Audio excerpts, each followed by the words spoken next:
अस्सलाम वालेकुम students, MS word में एक न्यू लेक्चर के साथ आज के लेक्चर में हम देखेंगे कि हम अपने डॉक्यूमेंट के अंदर टेबल किस किस तरह से इंसर्ट कर सकते हैं।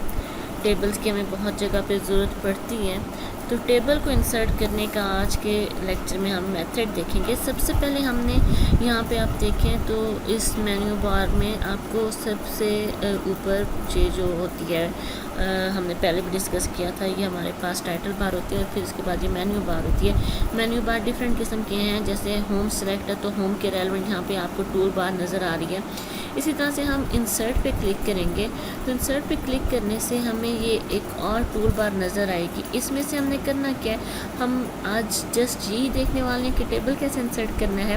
तो टेबल इंसर्ट करने के भी डिफरेंट मेथड है। जैसे फॉर एग्जांपल यहाँ पे देखिए एक छोटा सा एरो है, अगर मैं इस पर क्लिक करूँ तो यहाँ पे पहले आ जाएगा कि मैंने टेबल इंसर्ट कैसे करना है। एक टेबल इंसर्ट करने का मेथड ये होता है कि बाय डिफ़ॉल्ट हम यहाँ से सिलेक्शन करते जाएँ।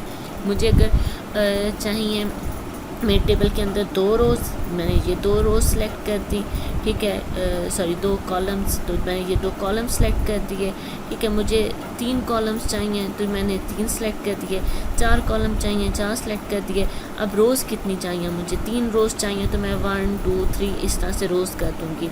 जो हमारे पास हॉरिजॉन्टल फॉर्म में होंगे तो ये रोज़, और जो हमारे पास वर्टिकल होंगे तो वो नंबर ऑफ़ कॉलम्स होते हैं, सही है। इस तरह से हम भी कर सकते हैं। जैसे ये मैंने इस पर सिलेक्शन की तो मेरा ये टेबल इंसर्ट हो गया। ये पहला मेथड था, सही।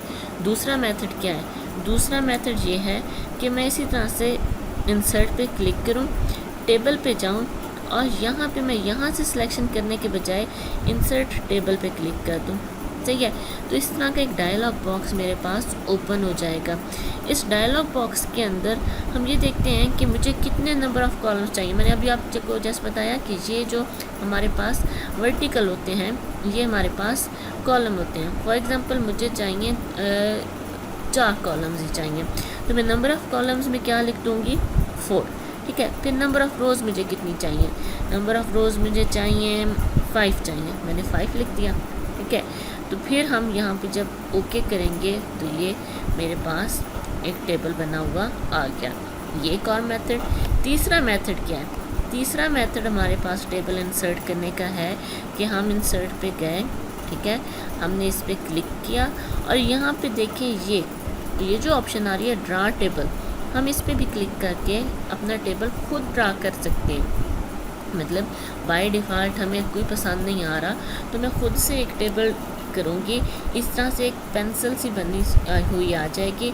इससे मैंने यहाँ पे क्या करना है, ड्रैग करते जाना है। जितना साइज़ आपको टेबल का चाहिए, फॉर एग्जांपल मुझे बस इतनी साइज़ का टेबल चाहिए, मैंने यहाँ पे ही इसे स्टॉप कर देना है। ड्रैग करके आप इसका कोई भी साइज़ यहाँ पे मेंशन कर सकते हैं। अगर मुझे ये वाला इतने साइज़ का टेबल चाहिए, मैंने यहाँ पे क्लिक किया तो ये टेबल की बाउंड्री बन गई, सही है। फिर इसके अंदर मैंने अब चीज़ यूज़ करनी है कि मेरा पहला कॉलम थोड़ा बड़ा हो, तो मैंने ये लिख लिया, सही है। आगे मैंने 3 कॉलम थोड़े छोटे साइज़ के देने हैं तो मैंने ये इनका साइज़ दे दिया, सही है। और चौथा कॉलम मेरा फिर ये वाला बन जाएगा। रोज़ किस तरह से, रोज़ में मैं कहती हूँ कि यहाँ पे पहले में सिर्फ एक सेल आए, सही है, फिर ये दूसरे में ये पूरा हमारे पास आ जाए, तीसरा इस तरह से, मतलब इस तरह का। ये तो हमारे पास क्या है, ये तो एक प्रॉपर फॉर्मेट में आ जाता है number of rows number of columns के अंदर।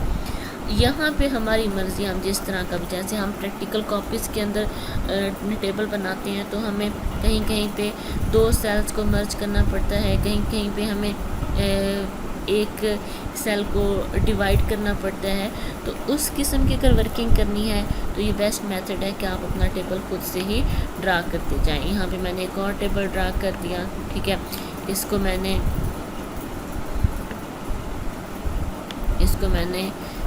इस तरह से कर दिया तो ये हमारे पास क्या हो जाएगा, टेबल ड्रा करने के डिफरेंट मेथड हैं, सही है। 3 मेथड हमने देखे। हम इंसर्ट पे जाके यहाँ से भी सिलेक्शन कर सकते हैं, ठीक है।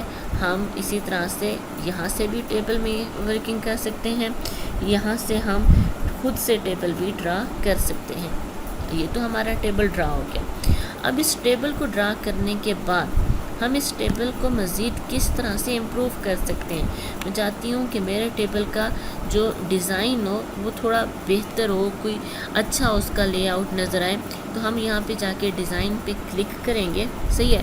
और किस किस्म का डिज़ाइन चाहिए, यहाँ से एक तो हम बॉर्डर्स को भी चाहें तो हटा सकते हैं। मैं चाहती हूँ कि मेरे टेबल का बॉटम वाला बॉर्डर मुझे नज़र ना आए, ठीक है।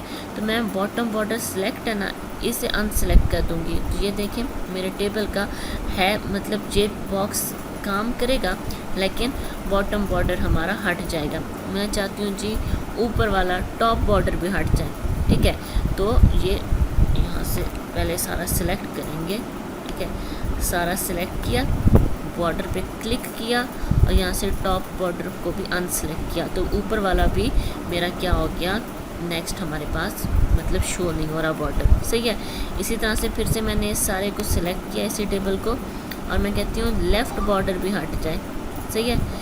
लेफ़्ट बॉर्डर हट गया हमारा। इसी तरह से हम यहाँ से करते हैं राइट बॉर्डर को भी हटा देते हैं, सही है। अब ये है टेबल ही, लेकिन इस टेबल को हम अक्सर ऐसे होते हैं, अब जैसे आप अगर कोई डॉक्यूमेंटेशन कर रहे हैं तो हमें वहाँ पे टेबल भी सामने मतलब उसके बारे में भी हमें प्रॉपर इंस्ट्रक्शन मिलती है कि इस किस्म का टेबल होना चाहिए। तो हम उन इंस्ट्रक्शंस को अगर फॉलो करें तो वो हमें बताते हैं कि टेबल में जस्ट उसका टेबल का स्ट्रक्चर हो लेकिन वो टेबल व्यू ना हो रहा हो, तो फिर हम उसके बॉर्डर्स को हटा के इस तरह से शो कर सकते हैं। अगर मैंने इसी तरह से इसी टेबल को ही सिलेक्ट किया, यहाँ से भी हम कर सकते हैं, नीचे यहाँ इस कॉर्नर से भी, और मैं कहती हूँ कि मेरे जो इनसाइड बॉर्डर्स हैं वो भी यहाँ से रिमूव हो जाएं। तो ये मेरे पास अब है यहाँ पे टेबल, लेकिन ये टेबल इनविजिबल है। जैसे मैं अगर इसमें 2 मैंने इंसर्ट किया तो ये 2 मेरे फर्स्ट सेल में गया। फिर मैंने अगला एरो बटन जब प्रेस करते हैं तो उस एरो बटन से अगले सेल पे चला गया, वहाँ पे फॉर एग्जांपल मैंने 4 प्रेस किया, फिर एरो बटन मैंने किया, नेक्स्ट 5 किया, 7 किया, फिर उसके बाद यहाँ पे हमारे पास नेक्स्ट लाइन स्टार्ट हो जाएगी। इसमें मैंने 6, 7, अब यहाँ पे देखें बॉर्डर्स नहीं है लेकिन फिर भी वो ने, तो यहाँ पे अब देखें हमारे पास कोई बॉर्डर नहीं है लेकिन फिर भी वो एक सेल और एक टेबल का सा इफ़ेक्ट दे रहा है। तो इस तरह से हम बॉर्डर्स को रिमूव करके भी अपना टेबल जनरेट कर सकते हैं, सही है। इस तरह से हम किसी भी बॉर्डर को रिमूव कर सकते हैं अपने रिक्वायरमेंट अकॉर्डिंग, और हम किसी भी टाइम पे अगर वापस से कोई बॉर्डर लाना चाहें तो इसी तरह से हम सेलेक्ट करके इसके अंदर उन बॉर्डर्स को टॉप बॉर्डर बॉटम बॉर्डर वगैरह को इसके अंदर लेके आ सकते हैं। जैसे कि राइट बॉर्डर भी मैंने दे दिया, लेफ़्ट बॉर्डर भी मैंने दे दिया, इनर बॉर्डर्स मैंने नहीं दिए, तो इस तरह से देखें इर्द गिर्द वाला बॉक्स आ गया, अंदर वाले नहीं आए, तो इस तरह से हम इनके बॉर्डर्स को रिमूव कर सकते हैं, ठीक है। आज हमने जस्ट इस लेक्चर में सिर्फ टेबल को इंसर्ट करना देखा, मज़ीद टेबल के ऊपर भी हम वर्किंग करेंगे लेकिन नेक्स्ट लेक्चर में देखेंगे।